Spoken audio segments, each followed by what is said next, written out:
Assalamualaikum warahmatullahi wabarakatuh. Syukur alhamdulillah kita dapat berjumpa di Dawuh Ulama, Dawuh Kiai Haji Ahmad Bauddin Nur Salim. Semoga apa yang disampaikan oleh beliau dapat bermanfaat dan berkah untuk kita semua. Amin, amin ya rabbal alamin.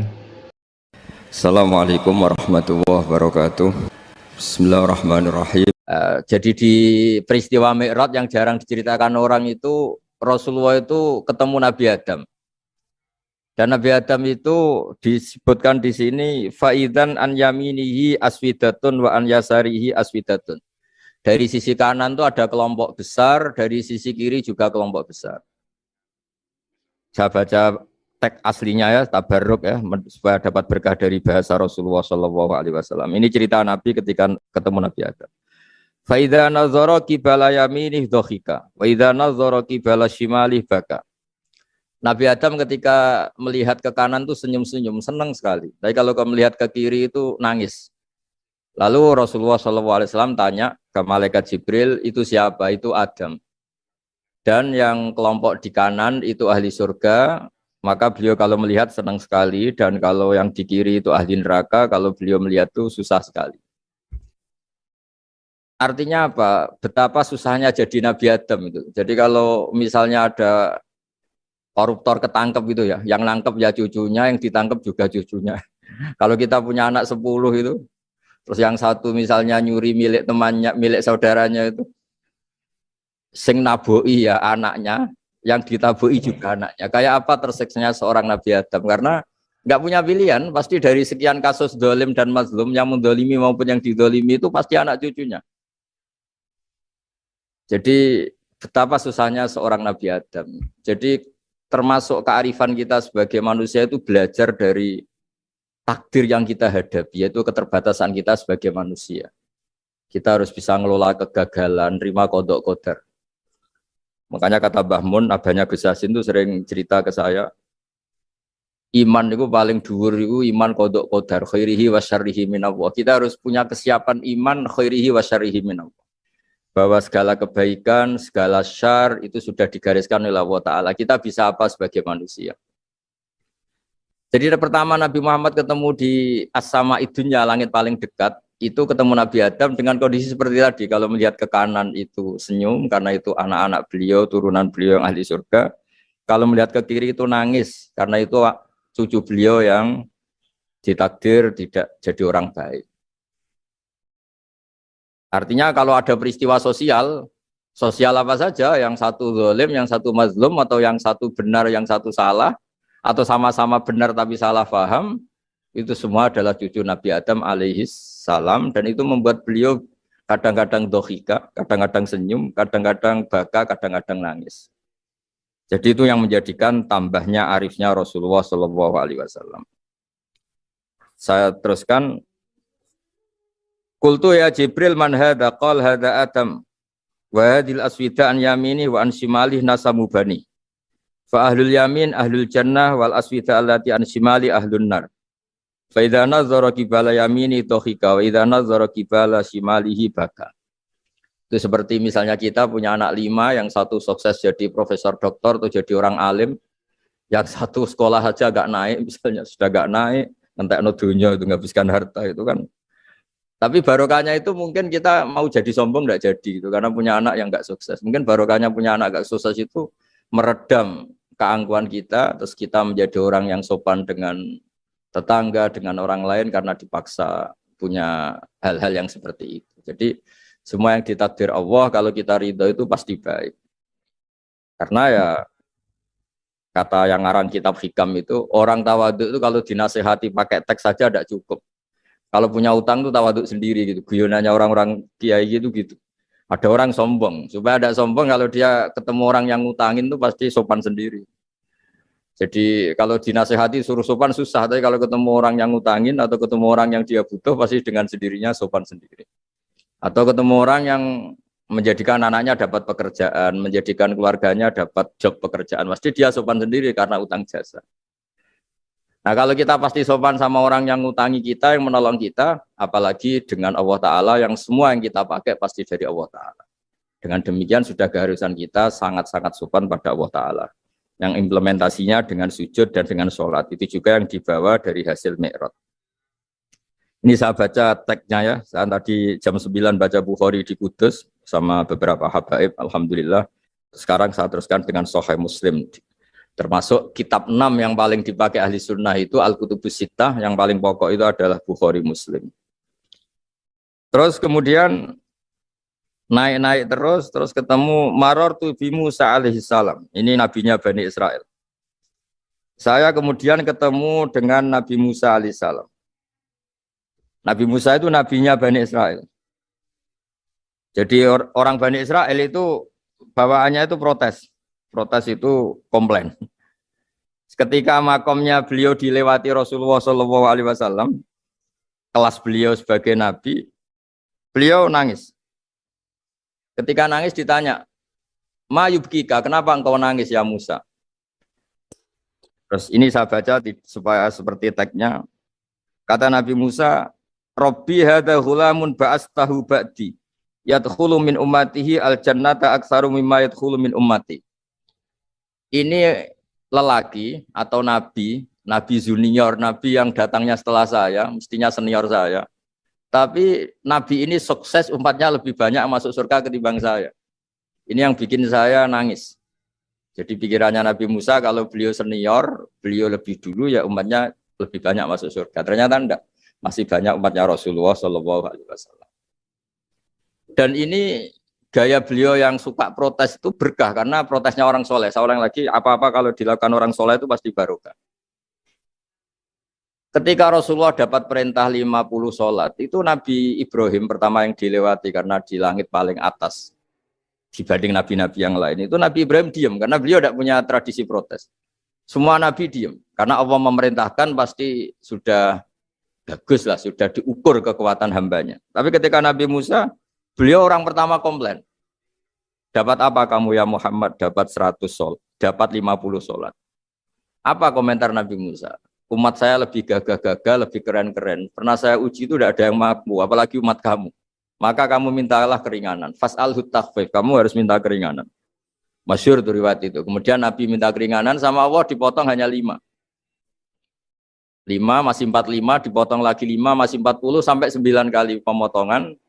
Akhirnya jadi 5 sholat. Itu satu menjadi pelajaran bahwa hubungan dengan Allah Ta'ala itu tidak perlu malu. Karena Allah itu suka kalau dimintain.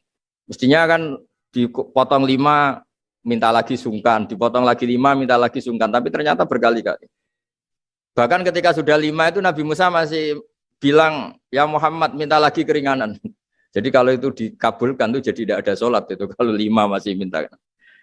Nah, sampai Rasulullah itu tanya ke Jibril. Ya Jibril, bagaimana dengan gaya komplainnya Nabi Musa? Hiddah itu sering komplain. Jawabnya malaikat Jibril, ya roh hiddata. Allah tahu betul tentang komplainnya Musa dan Allah senang. Ya karena bawaan beliau begitu.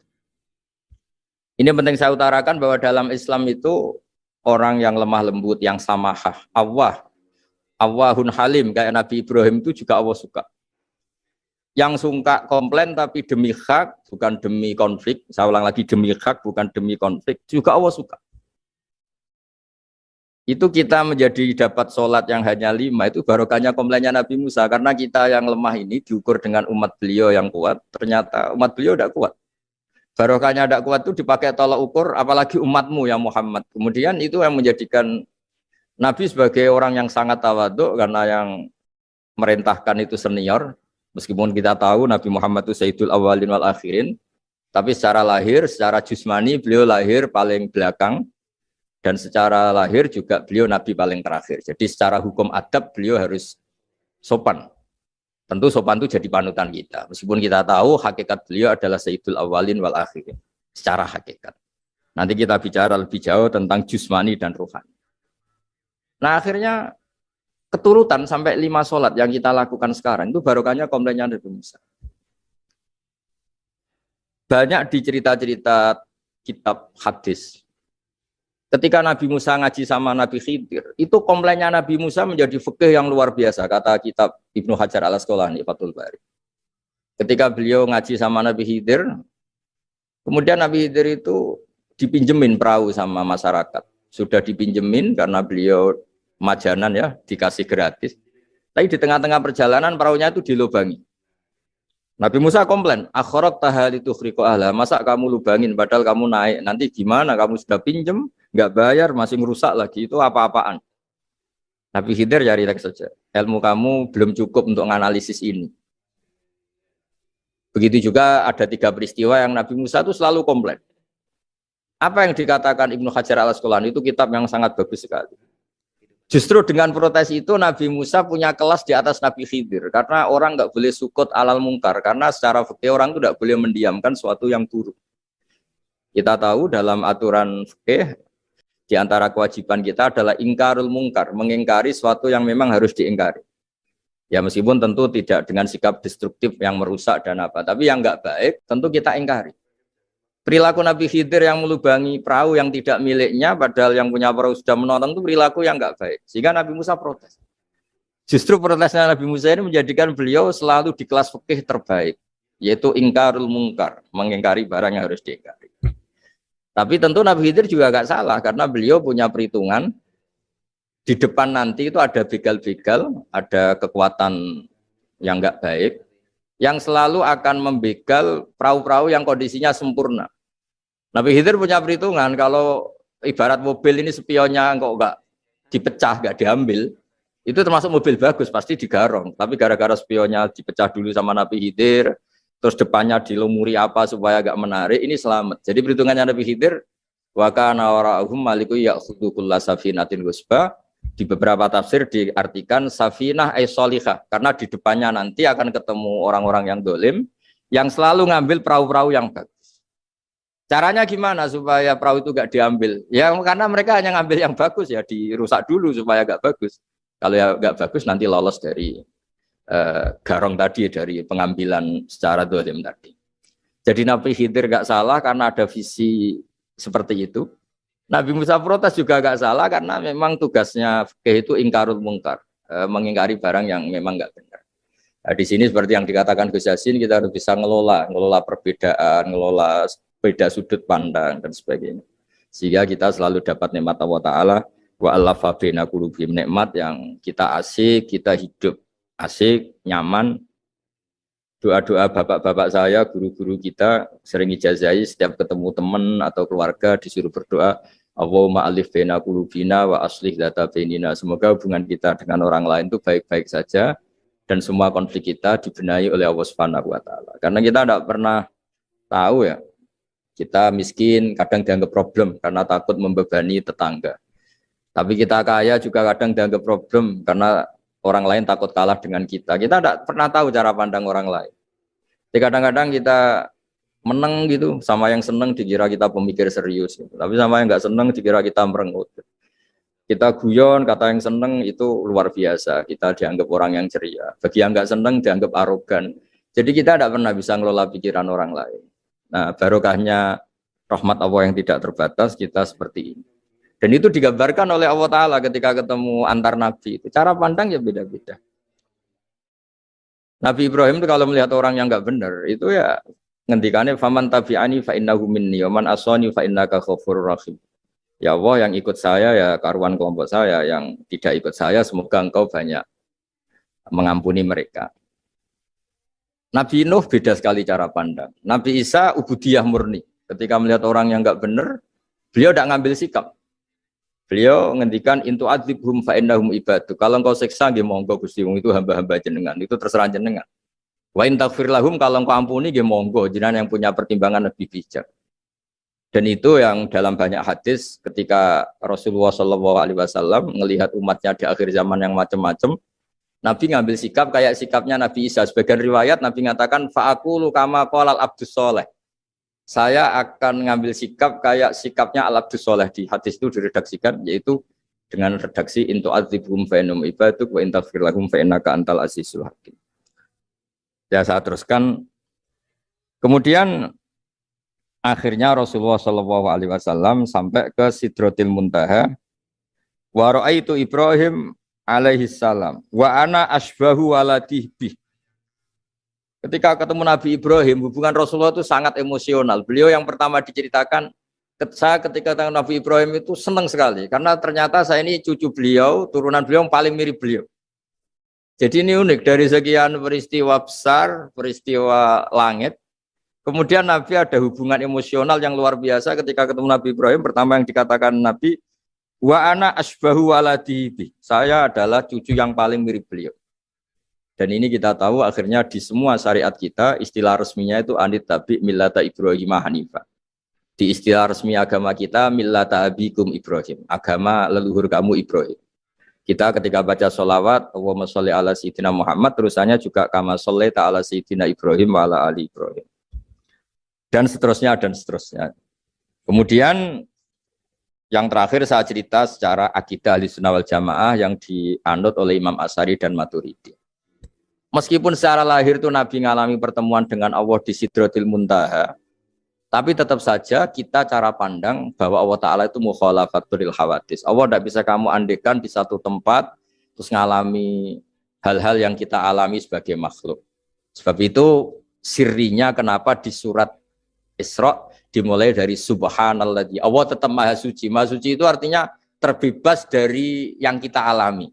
Allah selalu mukhalafatul hawadis. Allah la yahtaju ila makarin. Allah tidak butuh tempat. Allah tidak butuh waktu, Allah tidak butuh semua. Karena Allah itu qayyum, Allah itu qiyamuhu binafsihi, berdiri sendiri. Allah tidak butuh aras, Allah tidak butuh kursi. Tapi eksistensi kursi yang butuh Allah. Allah tidak butuh aras, tidak butuh kursi, tidak butuh langit. Semuanya itu berdiri karena Allah. Bukan sebaliknya Allah berdiri di atas semuanya. Sehingga kita mulai kecil diajari Allah itu siapa? Al-Qayyum. Kalau bahasa kita qiyamuhu binafsihi. Selalu berdiri sendiri dan Allah itu al-ghaniyul mutlak, enggak butuh yang lain. Di sini pentingnya selalu Nabi ngendikan subhanallah wiridanya tetap Allah itu maha suci, Allah maha besar, Allah maha agung, dan keagungannya diantara ditandai dia punya sifat yang tidak sifat kita. Dia punya keabadian yang tidak bisa kita miliki. Dia punya semuanya yang tidak kita miliki. Itu sebab itu dimulai subhanalladzi asra bi abdi lailam minal masjidil haram. Jadi kata subhana ini maha suci itu maha suci dari tempat, dari waktu, dari apa saja. Meskipun Allah punya adat, punya sunnah, memperlakukan hambanya itu dengan logika atau bayangan yang dibayangkan seorang hambanya. Sehingga seakan-akan kita ini ya ketemu, seakan-akan kita bisa ini melihat. Sehingga di surga disebut kita ini melihat Allah. Tapi semua ahli sunnah mengatakan, tapi kamu melihat Allah itu tetap saja bila kaifin walan khisorin, tidak bisa terus menciri itu bisa membatasi sifatnya Allah itu begini-begini tidak bisa. Tetap Allah itu la tudrikul absar wa huwa yudrikul absar. Tapi kita bisa disebut melihat dengan kemakhlukan kita yang profan di surga disebut melihat. Tapi bukan melihat yang kayak kita melihat antar makhluk yang terus bisa apa itu cerita detail, cerita spesifik, cerita apa tidak bisa. Tetap la tudrikul absar. Ini hebatnya ulama-ulama kita selalu cerita Mi'raj, cerita nazar ila wa fil jannah, melihat Allah di surga, tapi bersamaan dengan itu selalu cerita Allah itu mukhalafatul hawadis, Allah itu laisa kamitslihi syai'un. Kemudian khusus para bunyai atau mbak-mbak yang hafal Quran, memang saya setuju bahasa Arabnya itu hafidhot. Meskipun sebetulnya menurut disiplin itu agak salah. Karena dulu itu orang hafal Quran namanya hamalatul Quran. Tapi problemnya untuk perempuan di Indonesia hamil itu ya kita tahu maknanya apa. Sehingga secara bijak diganti apa? Hafidhot. Karena kalau hamil mesti pikirannya orang itu ya bunting. Jadi nanti gak ada bedanya yang hafal Quran sama enggak. Jadi ini saya baca semua lengkap. Saya baca Arabnya terus saya terjemah dengan bahasa Indonesia. Supaya bahwa perilaku kita, kenapa wadduha baca takbir, kemudian mengakhiri wa ulaika humul muflihun, terus cara khataman itu semuanya musalsal ila Rasulillah sallallahu alaihi wasallam. Bapak saya itu dulu ngaji sama mbahnya Neng Ima itu sama Mbak Jola Salam. Sebelumnya ngaji sama buyut saya dari Ibu Kiai Zubaidi. Jadi ini penting saya utarakan, jadi sanad itu penting. Sekarang banyak pondok Quran itu hanya dilatih pakai kaset. Tapi karena nasional ya namanya pondok Quran. Kamu ngeritik nanti dikira hasud. Kalau setuju itu merusak tradisi karena nggak ada apa sana. Kalau diam manusia kok tidak punya sikap. Ya sudah gitu aja, nanti jadi fitnah. Ini saya baca ya. Bismillahirrahmanirrahim. Wa qatit tafaqat al-khufadhu ad-dhihni wa ghairuhu. Bi an hadits takbiri lam yarfa'u ila nabi sallallahu alaihi wasallam illa al-basiyyu. Farwaina anhu bi asani tamu ta'addidatin annahu qala sami'tu Ikrimah bin Sulaiman yaqul qara'tu ala Ismail bin Abdillah al-Makki. Falamma balaghtu wadduha qala li kabbir inda khatimati kulli suratin hatta takhtima. Jadi ini riwayat Qiraah Ibni Katsir yang dipakai kita semua. Ketika ngaji sama gurunya, wadduha selesai, kata gurunya kabbir, kamu harus baca takbir. Ini dengan kalimat Allahu Akbar. Fa inni qara'tu ala Abdillah bin Katsir falamma balaghtu wadduha qala li kabbir. Saya ngaji sama Abdul bin Katsir juga diperintahkan demikian. Abdul bin Katsir ngaji sama guru-gurunya, di antaranya Imam Mujahid, fa'amarahu bidzalik, ya disuruh seperti itu. Wa akhbarahu Mujahid an Ibnu Abbasin amarahu bidzalik. Ibnu Abbas bilang ya seperti itu. Wa akhbarahu Ibnu Abbasin an Ubay bin Ka'ab. Itu sahabatnya Nabi, amarahu bidzalik. Wa akhbarahu Ubayyun an Nabiyya sallallahu alaihi wasallam amarahu bidzalik. Jadi ini jelas perintah takbir itu musalsal dari kita sampai Rasulullah sallallahu alaihi wasallam. Sehingga ya sudah, kita kalau mulai wadduha itu baca takbir. Tapi kemudian ulama itu selalu ada cara pandang yang berbeda. Ada yang menentang itu. Anehnya yang menentang itu sebetulnya kita, yaitu kiroahnya Asim. Jadi kita ini sudah unik. Jadi kita ngikuti kiroah Asim diriwayati Hafs. Ya, kiroah kita apa? Kiroatu Asim diriwayati apa? Hafs. Tapi dalam baca wadduha itu ngikuti mazhabnya Ibnu Katsir. Kenapa Imam Asim berpikiran tidak perlu? Karena begini. Pantangan dalam membaca Quran adalah tidak boleh melafadzkan sesuatu yang potensi diduga sebagai Quran. Saya ulang lagi ya. Pantangan dalam membaca Quran itu tidak boleh melafadzkan sesuatu yang potensi diduga bagian dari Quran. Sehingga banyak ulama yang berpikir tidak usah. Jadi ya itu namanya ijtihad. Jadi ijtihad itu ya kearifan ulama untuk melihat sekian kemungkinan kebenaran yang digadagi Allah Subhanahu wa taala. Dan enaknya ijtihad, kalau benar dapat 2 pahala, kalau salah dapat 1 pahala. Makanya itu memang kita rileks saja kalau ada perbedaan ulama. Seperti yang dilakukan Hafidhut semua di sini itu sebenarnya enggak madzhab Syafi'i. Semuanya ini Hanafi. Karena kalau madzhab Syafi'i itu di luar sholat auratnya perempuan itu semua tubuh. Untung ada Abu Hanifah. Islam Nusantara lah kira-kira itu yang boleh apa? Mempertontonkan apa? Wajah. Ya itu ya plus minus, karena kalau sampai cadaran semua nanti ketuker. Tapi yang jelas ikhtilaful a'immah rahmah itu ada madhabnya, yaitu Hanafi. Jadi dulu ulama itu biasa, orangnya Syafi'i bermadhab apa, berperilaku tertentu ngikuti ulama lain itu tidak masalah. Seperti ini, kita Asim tapi ngikuti madhabnya siapa? Ibnu Katsir, yaitu rawinya Imam Bazi tadi, yang mentakbirkan setiap akhir wadduha. Nah yang tidak mentakbirkan itu ya tadi filosofinya, jangan sampai ada kalimat yang kalau dibaca bareng-bareng diduga sebagai Quran. Makanya banyak qiraah sab'ah diantaranya nggak boleh baca bismillah ketika antar apa? Surat.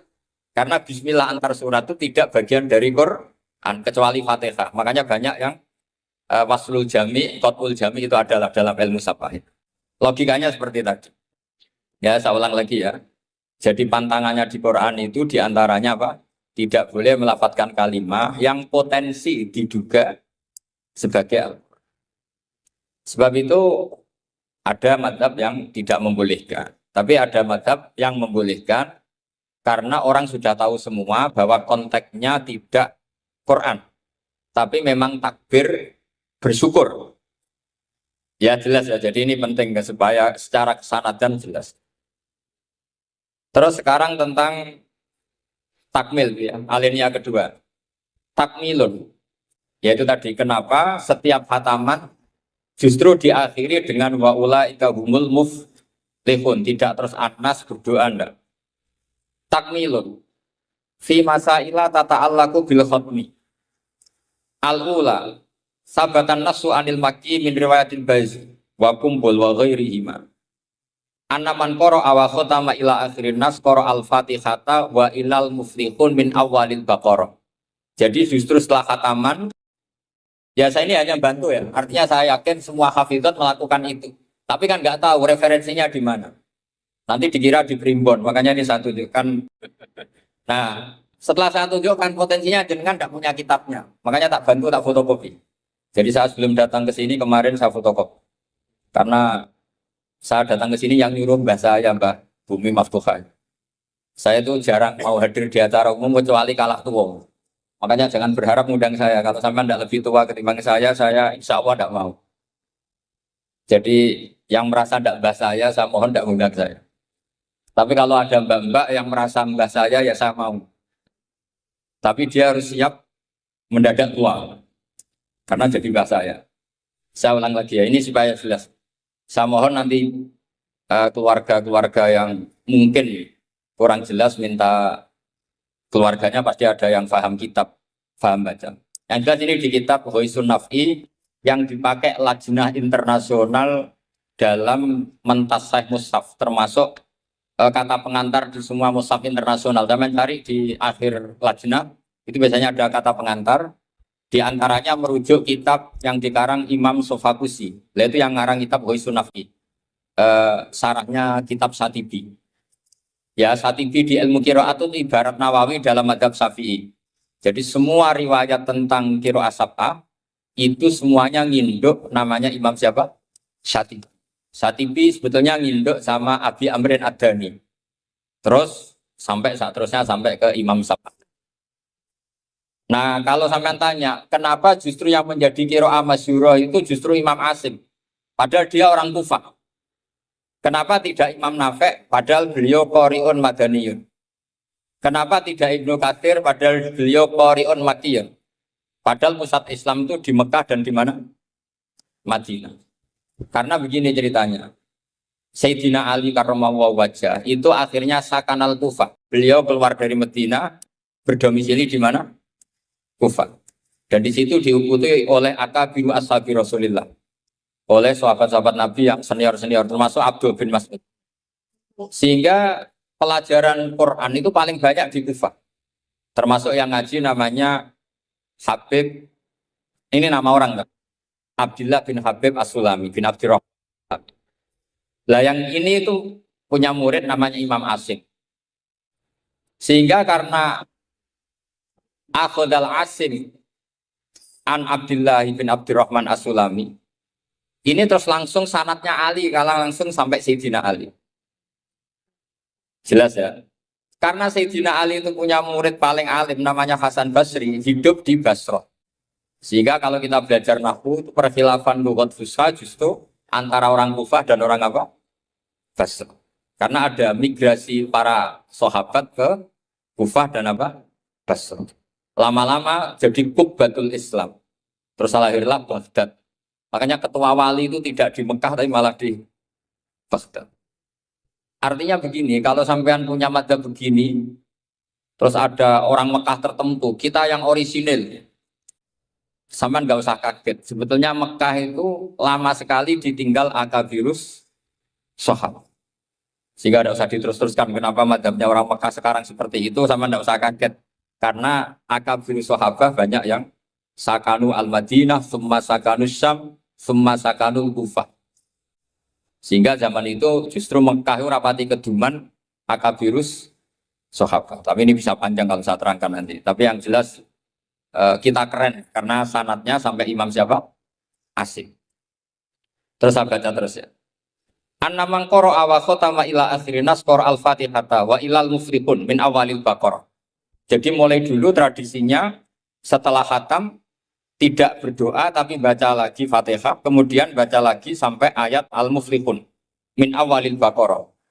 Wa sa'al amalu bihadza fi sa'iri biladil muslimin. Dan itu menjadi populer di semua negara Islam. Jadi sampean nggak usah panik misalnya, wah di Mekah tidak ada seperti itu. Maksudnya di Mekah yang sekarang, dulu semuanya pakai itu. Jadi kalau yang nggak pakai berarti nggak mengenal tradisi ulama dulu. Jelas ya? Jadi wasa al-amalu bihada fi sa'iri biladil muslimin fi qiraatil ardi wa ghairiha al-makki wa ghairi sawa'un ana wa khatma masar fi amla. Walahum ala dalika adillatun minha ma huwa ma'thurun an Nabi sallallahu alaihi wasallam, dan itu ada dalil dari Rasulullah, wa minha ma huwa anis salaf wa minha ma huwa anil muqtada bihim minal khalaf. Semua dari orang-orang keren, orang-orang bisa diikuti. Faqat ruwiya anil makki min turukin antar bas maula bin Abbas ani bin Abbas satu se an Ubay bin Ka'ab anin Nabi sallallahu alaihi wasallam annahu kana idza qara'a qul a'udzu birabbin nas iftataha minal hamdu, dari surat alhamdu. Jadi bacanya tetap rofa karena itu era fikaya ya. Kalau dibaca jar ya minal hamdi, maknanya ya dari alhamdulillah rabbil alamin. Summa qara'a minal baqarah ila ulaika hum muflihun summa da'a bi du'ail khatmi summa qoma. Jadi Nabi juga kalau baca Quran birabbin nas selesai Fatihah wa ulaika hum muflihun baru berdoa. Jadi yang kita lakukan sekarang itu persis yang dilakukan Rasulullah sallallahu alaihi wasallam. Saya teruskan. Waruya musnadan wa mursalan anna rajulan qala lin nabi sallallahu alaihi wasallam. Jadi seorang lelaki tanya ke Rasulullah, ayul amali ahabbu ilallah. Amal apa yang paling dicintai Allah? Qala al-halul murtafilu. Wa wa ala hafi mudhafin ay amalul hali. Waruya musnadan wa mufassaran an Ibni Abbasin radhiyallahu anhu bilafzi anna rajulan qala ya Rasulullah ayul amali afdalu. Amal terbaik itu apa? Nabi jawab, alaika bil halil murtakhil. Kamu ngikuti amal yang sampai khatam kemudian pergi lagi. Qala wamal halul murtakhil. Lalu halul murtakhil itu apa ya Rasulullah? Qala sahibul Qur'ani kullama halla irtahala.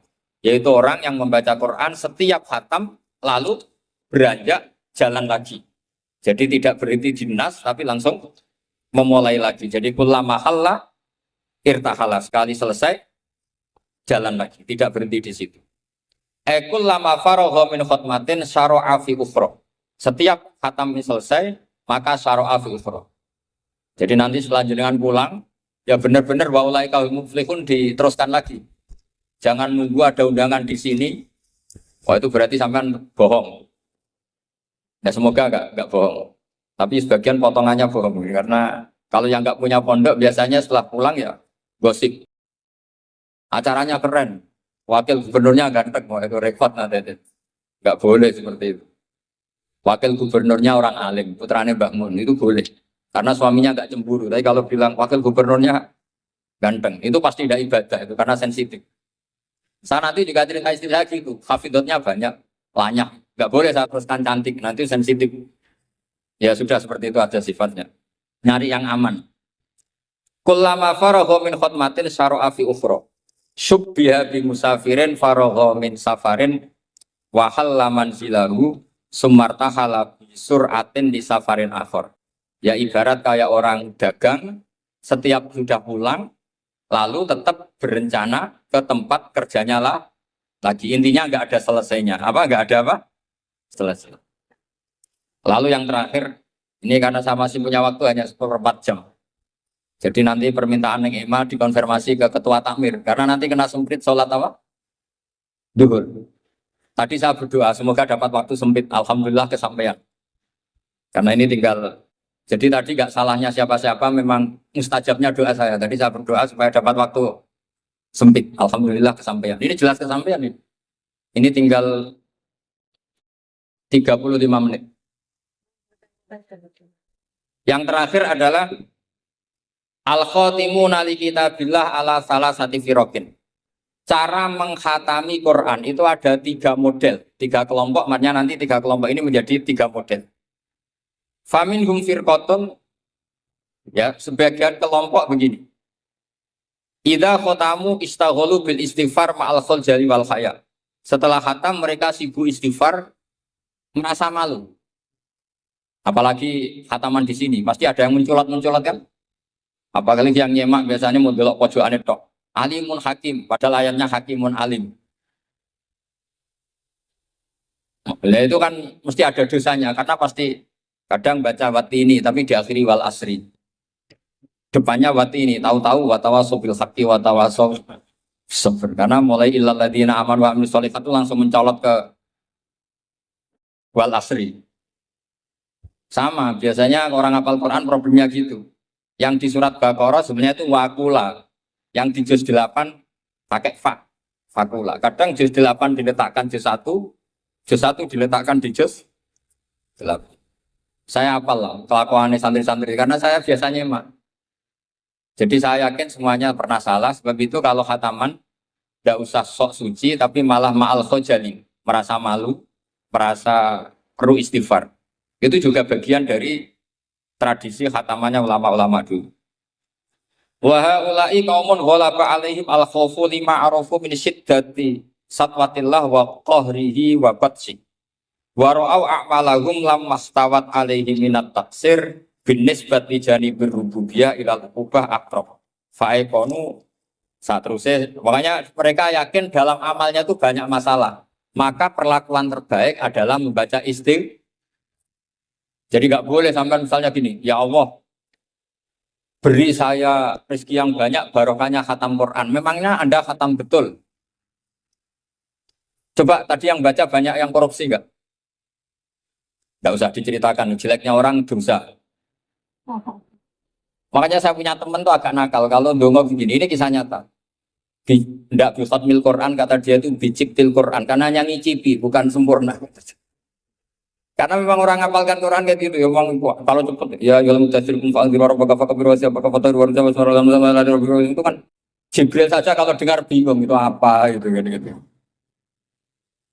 Karena taunya malaikat Jibril yang warattilil Quran apa tartila. Tapi kalau sampai baca kan mesti cepet. Apalagi dibatasi subuh harus khatam.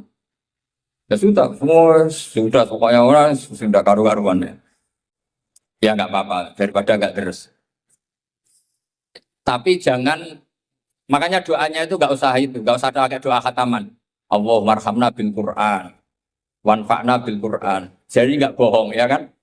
Fatihah kan Quran, wal asri Quran. Kalau khatam Quran kan bohong. Bisa saja kata malaikat tenang nih mau menculat gitu.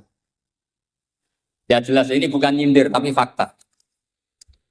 Ini bukan suudon tapi suul yakin. Karena benar-benar terjadi. Jadi ini bukan suudzon tapi apa? Suul yakin. Kalau suudzon haram. Kalau suul yakin itu berdasar fakta. Nama berdasar apa? Fakta. Nggak usah tersinggung biasa mawon. Ini kan mungkin ya semua hafid ya kelakuannya seperti itu.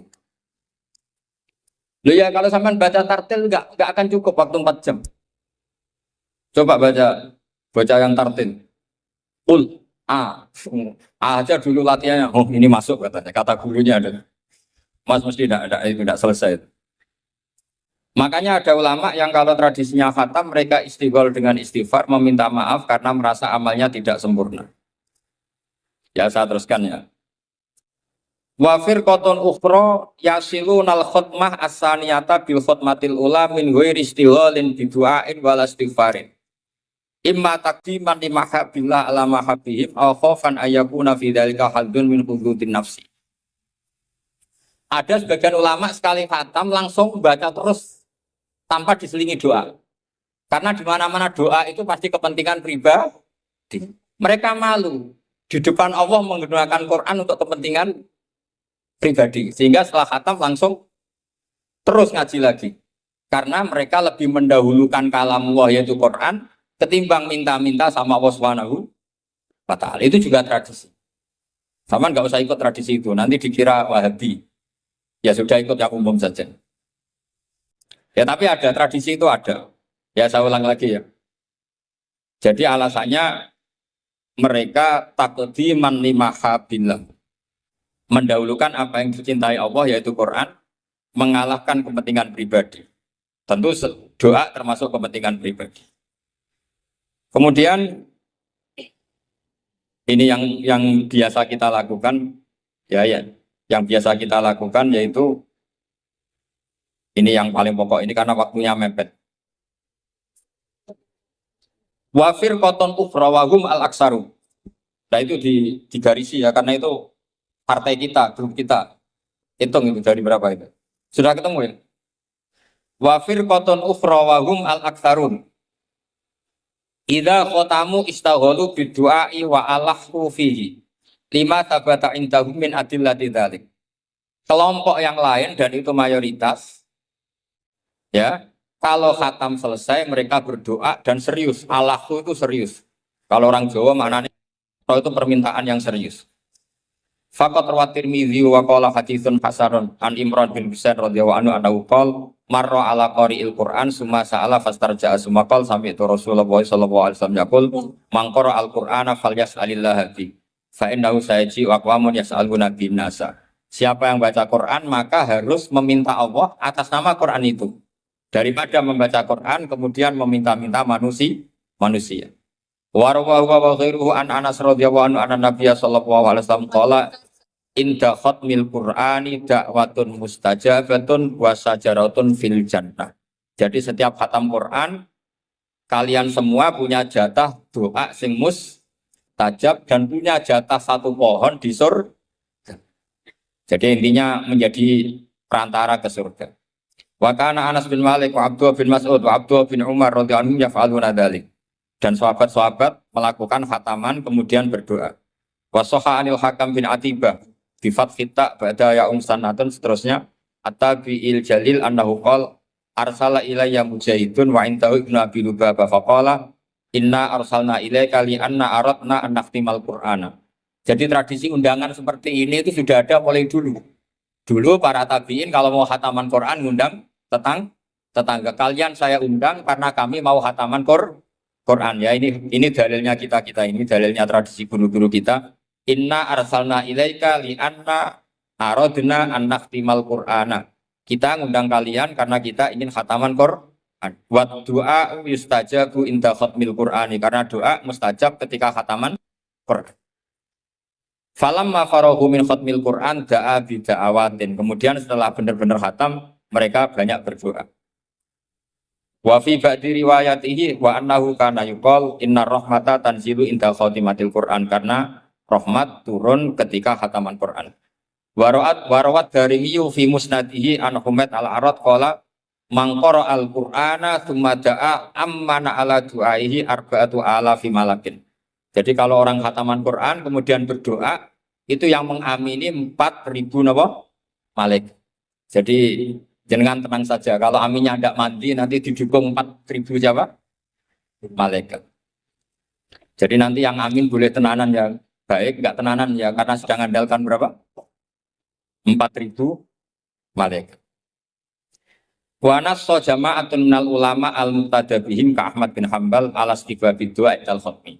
Jadi jelas ya, jadi sanad kita, tradisi kita kalau khataman berdoa itu al-aktsarun, tradisi yang diikuti mayoritas ulama seluruh apa? Dunia. Ini yang terakhir kefiyah yang kita anut. Ini dalam kitab Al-Jauharul Masun fi Qiraati Qolun.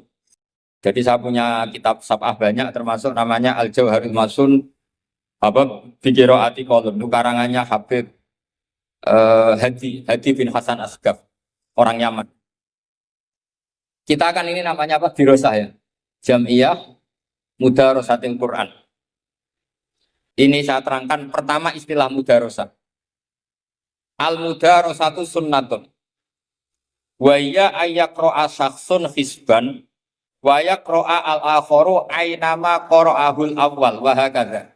Jadi sebetulnya mudarosah dulu itu misalnya Zaid baca ya ayyuhal muddatsir ya. Qum fa'anzir gitu. Terus Umar menirukan ayat yang sama.